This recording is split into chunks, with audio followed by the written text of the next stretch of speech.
Astro अनु channel में आपका स्वागत है। आज हम बताएंगे कि एस्ट्रोलॉजी लर्न करने के लिए हमें कौन से ऐसे फैक्टर्स हैं जिनके बारे में हमें पूरी कैलकुलेशन और जानकारी लेनी आवश्यक है।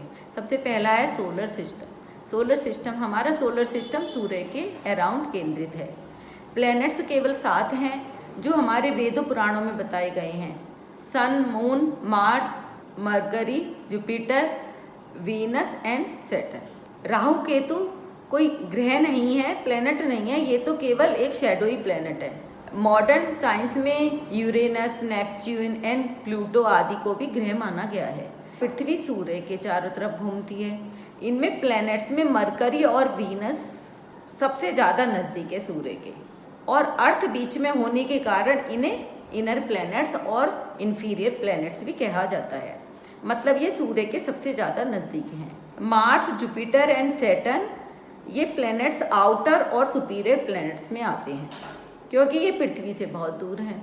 राहु केतु हमेशा रिवर्स डायरेक्शन में मूव करते हैं, इसे रेट्रोग्रेड मोशन भी कहा जाता है। सन एंड मून हमेशा डायरेक्ट मूव करते हैं, ये कभी रेट्रोग्रेड नहीं होते हैं। लेकिन बाकी जो और प्लैनेट हैं जैसे Mars, Jupiter, Saturn and mercury, ये प्लैनेट कभी कभी रेट्रोग्रेड मोशन में आ जाते हैं कुछ मंथ के लिए, और तो तब ये रेट्रोग्रेड मोशन में आने के बाद इनके रिजल्ट्स थोड़े डिफरेंट हो जाते हैं, लेकिन उसके बारे में हम आगे बताएंगे। रेट्रोग्रेड प्लैनेट्स के बारे में एक अलग हम वीडियो बनाएंगे, तब उसमें आपको सारा डिटेल में बताएंगे। इन सारे ग्रहों में आपस में एनिमिटी और फ्रेंडशिप भी होती है, इसी के आधार पर इनके रिजल्ट्स भी होते हैं। अब हम सेकंड नंबर का आता है, सबसे पहले तो हो गया सोलर सिस्टम, और अब आता है हमारा ज़ोडिएक। सूर्य एक बहुत इम्पोर्टेंट रोल निभाता है हमारी पूरी ज़ोडिएक के लिए। In true sense only this planet is life giver planet. सूर्य के चारों तरफ ये अर्थ एंड दूसरे सारे ग्रह चक्कर लगाते हैं। सूर्य की रोशनी धरती तक आने में 8 मिनट्स का समय लेती है, मतलब इसका है nearly 8 light minutes in astrological language. Sun का annual path is called ecliptic, the belt of heavens extending 8 degrees which is called zodiac. 8 degree इधर और 8 डिग्री उधर, तो टोटल हो गया 60। इसी बेल्ट पर मून और दूसरे प्लैनेट भी चक्कर लगाते रहते हैं। The whole zodiac divided into 12 parts, और प्रत्येक part is divided into 30 degrees. 12 राशि मतलब 12 पार्ट में डिवाइड है, और इस प्रत्येक पार्ट की 30 डिग्रीज होती हैं। दीज कार्ड आर द राशिज, ये राशि कहलाती हैं। 12 राशियाँ होती हैं ना हमारी, ये एरीज होती है सबसे पहले नंबर की, फिर taurus, Gemini, cancer, Leo, Virgo, Libra, Scorpio, Sagittarius, Capricorn, Aquarius and Pisces. इनके नंबर होते हैं 1 2 3 4 5 के हिसाब से भी आपको लर्न करना पड़ेगा, ताकि आगे हम इनको नंबर के हिसाब से भी पुकारते हैं, ताकि आप 1 मिनट में समझ जाएं कि इतने नंबर की राशि। जैसे एक्वेरियस है वो 11 नंबर की राशि है, तो हम 11 नंबर भी कह सकते हैं। और प्रत्येक राशि का एक लॉर्ड होता है, लॉर्ड में स्वामी, जिसकी अलग अलग करेक्टरिस्टिक्स होती हैं। इनका एक इम्पोर्टेंट रोल होता है राशियों का, हमारी जन्मपत्री में बहुत इम्पोर्टेंट रोल होता है। ये सब हमें डिटेल में राशि और प्लैनेट टॉपिक में बताएंगे, ये आगे हम बताएंगे पूरा डिटेल इनका, एक एक टॉपिक लेके चलेंगे, एक एक प्लैनेट और एक एक राशि, उसके लिए अलग अलग वीडियो होंगी बहुत डिटेल में, क्योंकि इनके बारे में इतना कुछ बताया जा सकता है कि 1 घंटे की वीडियो हम एक प्लैनेट के लिए आराम से बना सकते हैं। और अब हम तो अभी शॉर्ट में आपको सारा बता रहे हैं कि कितने फैक्टर्स होते हैं जो कि हमें एस्ट्रोलॉजी समझने के लिए बहुत ज़रूरी है। अब थर्ड नंबर पे आता है नक्षत्र, स्टार एंड कॉन्स्टेलेशन। इन्हें नक्षत्र भी कहते हैं, स्टार भी कहते हैं और कॉन्स्टेलेशन भी कहते हैं। The whole zodiac is divided into 27 nakshatra Raj. Every नक्षत्र 13 डिग्री 20 मिनट्स का होता है, और प्रत्येक नक्षत्र को भी एक लॉर्ड होता है। हर नक्षत्र का एक लॉर्ड होता है, जैसे राशियों का एक लॉर्ड होता है, ऐसे नक्षत्र का भी एक लॉर्ड होता है। Ketu is the first ruler. Ketu सबसे नंबर 1 पे, क्योंकि ये विंशोत्तरी एक दशा होती है जो हमारे जीवन में 120 साल तक के लिए आती हैं, कभी किसी प्लेनेट की कभी किसी प्लेनेट की। इसका पूरा मैथमेटिकल पोर्शन है कि ये कितने ईयर्स की ये वाली दशा होती है। मान लो सूर्य की है तो वो कितने ईयर्स की होती है, चंद्रमा की कितने ईयर्स की होती है। और तो फिर इनमें भी एक सीक्वेंस होती है कि इनमें सबसे पहले केतु की दशा आती है। तो केतु और नक्षत्र बेस्ड होती हैं दशाएं, क्योंकि मून के नक्षत्र होते हैं तो उसके आधार पर ही ये दशाएं होती हैं। तो प्रत्येक नक्षत्र को इन्होंने बताया 13 डिग्री 20 मिनट्स का, और प्रत्येक नक्षत्र को भी एक लॉर्ड होता है। और Ketu is the first ruler जो कि 0 डिग्री से शुरू होता है। केतु को 0 डिग्री से शुरू करते हैं और फर्स्ट राशि एरीज से स्टार्टिंग होती है। फर्स्ट राशि होती है ना एरीज, मेष, उससे ये स्टार्ट होता है। और फिर केतु के बाद वीनस आता है। इसकी एक सीक्वेंस होती है जो कि फिक्स्ड है। केतु के बाद वीनस ही आएगा, और वीनस के बाद सन आएगा, और सन के बाद मून, और मून के बाद मार्स, और मार्स के बाद राहु, और राहु के बाद जुपिटर, एंड जुपिटर के बाद सैटर्न, एंड सैटर्न के बाद लास्ट मरकरी। और ये भी विंशोत्तरी दशा की सीक्वेंस है जो कि हम आपको आने वाली वीडियो में बताएंगे डिटेल में। अभी तो हम इंट्रोडक्शन दे रहे हैं ना। और ये 9 नक्षत्र 4th राशि कैंसर तक कंप्लीट हो जाते हैं। ये 27 नक्षत्र को हमने 3 पार्ट में डिवाइड किया है। मतलब एक नक्षत्र एक प्लेनेट का, एक ग्रह के 3 नक्षत्र होते हैं। जैसे कि अश्विन, सूर्य, केतु का सबसे पहले केतु का लेते हैं तो केतु के 3 नक्षत्र होंगे। एक तो अश्विनी होगा, और इस तरह से मतलब 3-3 होंगे हर एक के। तो लेकिन वो 4 राशियों में कंप्लीट हो जाएंगे, क्योंकि 13 डिग्री 20 मिनट्स का एक नक्षत्र है और हमारी राशि 30 डिग्री की है। तो एक राशि 30 डिग्री की है तो 4 राशियों में ये 9 नक्षत्र का एक साइकिल पूरा हो जाएगा।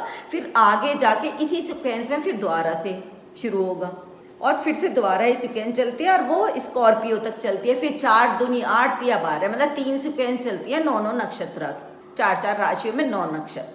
और लास्ट और थर्ड सीक्वेंस होता है पाइसेज का।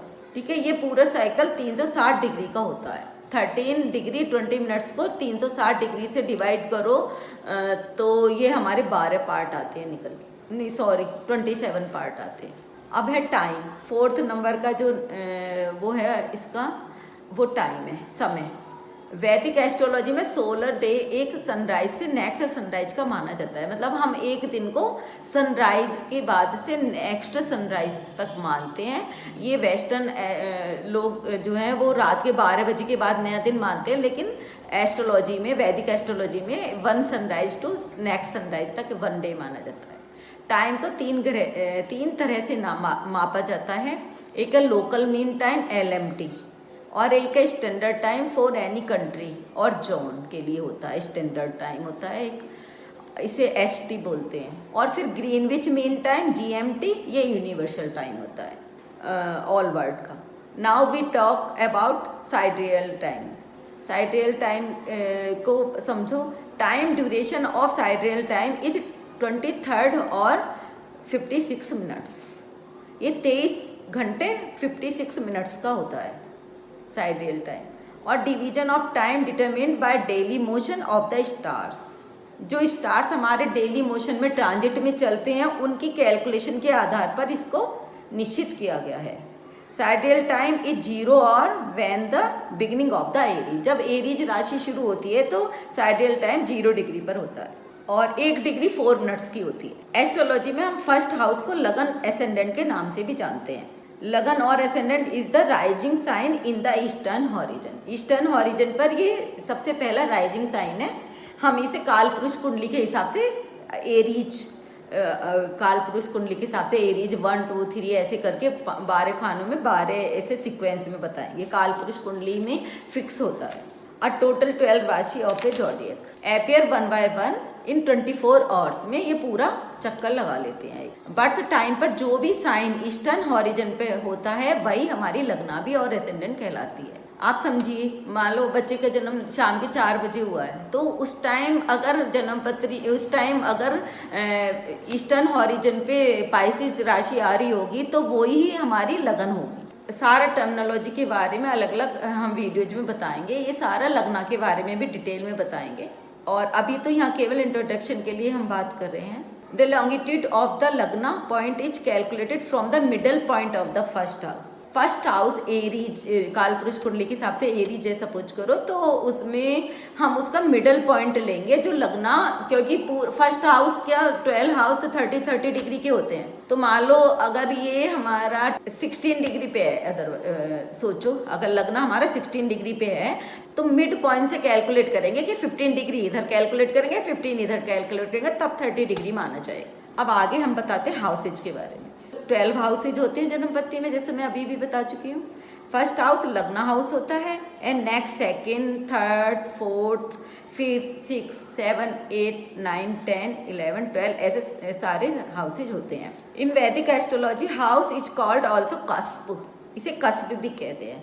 Cusp is the mid point of the house and extend to 15 degree on the other side. Now next भी हम जन्म राशि के बारे में बताते हैं। जन्म राशि क्या होती है? एक तो लगना होती है, एक जन्म राशि भी होती है, जिसके बेस पे हमारा नामकरण भी होता है। जन्म राशि उसे कहते हैं जिसमें चंद्रमा जिस राशि में हमारे जन्म के समय पे विराजमान होता है, जिस साइन में मून होता है एट द बर्थ टाइम, वही हमारी जन्म राशि मून साइन कहलाता है। Chandra rashi is as important at the lagna itself. जन्म राशि का भी इतना ही महत्व है जितना कि हमारे लगन का है। Now we can talk about the aspects. Aspects means drishti, मतलब सभी प्लैनेट्स की दृष्टि भी होती है। दृष्टि मीन्स कि मतलब distance between 2 planets on the zodiac. मतलब जॉडियक में सारे प्लैनेट होते हैं, उस टाइम ट्रांजिट कर रहे होते हैं, तो उसमें एक प्लैनेट का दूसरे प्लैनेट से कितनी दूरी पर है, तो 180 डिग्री पर अगर होता है प्लैनेट तो उसको 7th दृष्टि बोलते हैं।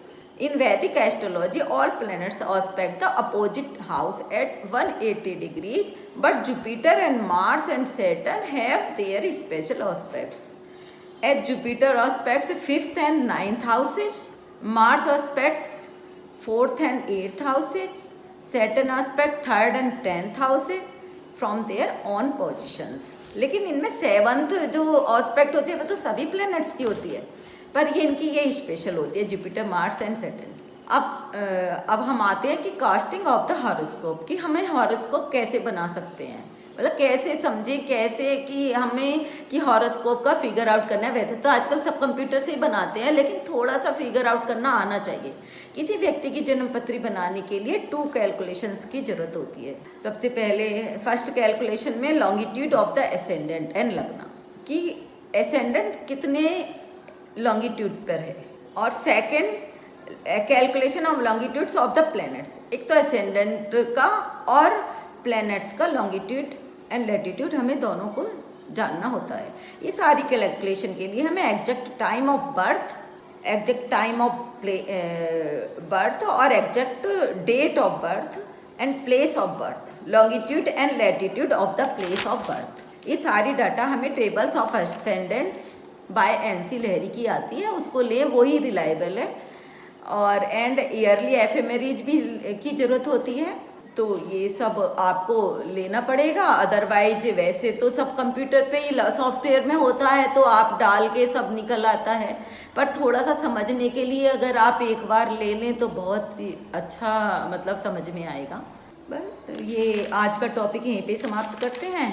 तो इससे आपको बहुत कुछ थोड़ा सा रफली सा आइडिया हो गया कि हमें क्या क्या डेटा चाहिए एस्ट्रोलॉजी समझने के लिए। फिर इसके बारे में आगे हम डिटेल में बताएंगे ये आपको।